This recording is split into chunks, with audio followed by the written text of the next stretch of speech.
Hey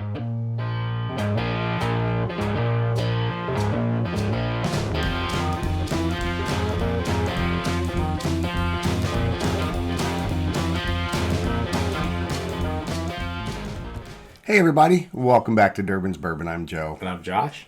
We're doing a review of Scotch whiskey, Chivas Regal, 18-year, 80 proof, blended Scotch whiskey. Josh bought this a couple weeks ago. We did have a tipple of it. It's a really nice Scotch if I remember correctly. A friend of ours loaned us a Chivas 12, which we did a review and gave him a nice shout out. I can smell it already. Yeah, it's got an amazing nose. It is an 80 proof blended Scotch whiskey.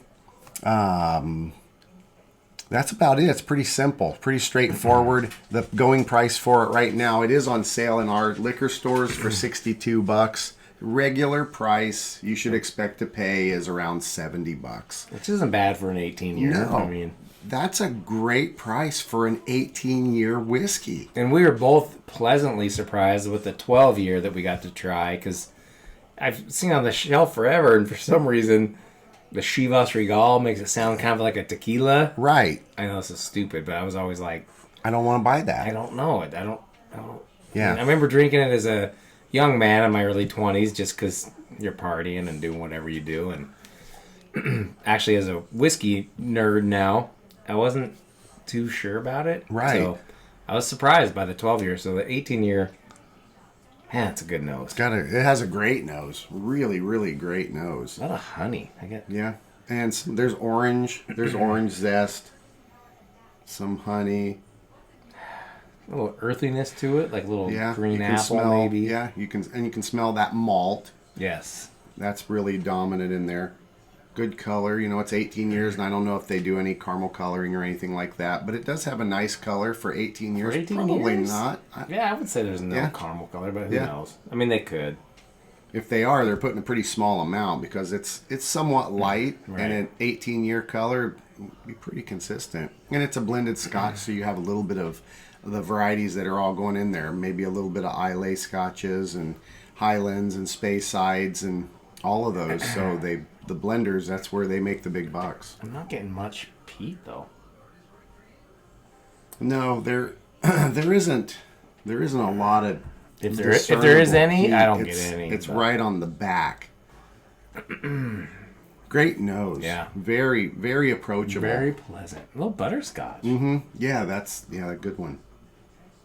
Yeah, there is some butterscotch, some orange. Like I think a lot of times for me with that orange zest, I get the dark chocolate. Cause I think it's the bitterness to it. Mm-hmm. Yeah. That's got good enough. For a try. Let's go. Cheers. Cheers, everybody. Cheers.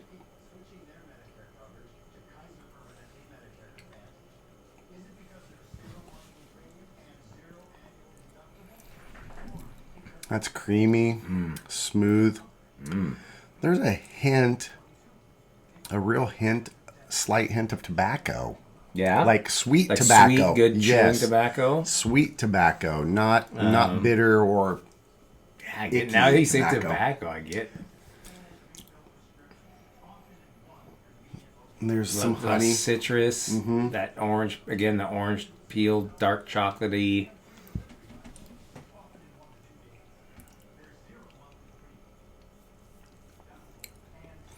Alcohol is very minimal as far as a burn. Yeah, it's not hot at all. No.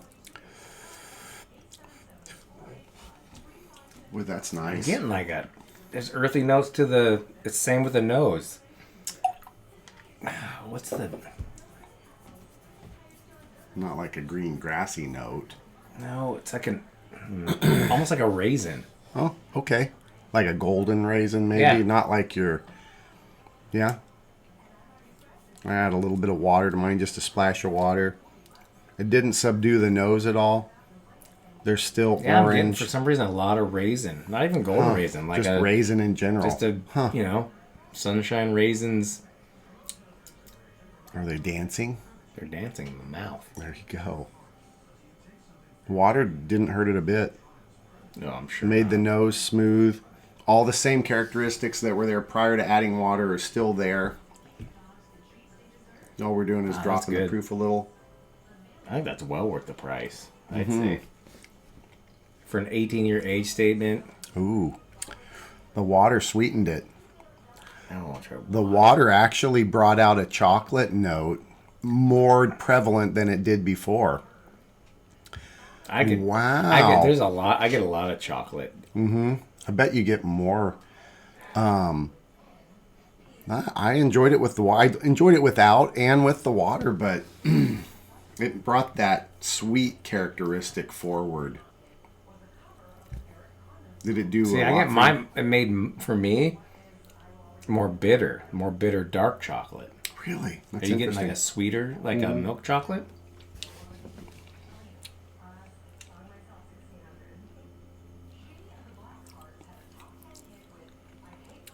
I like it better without water.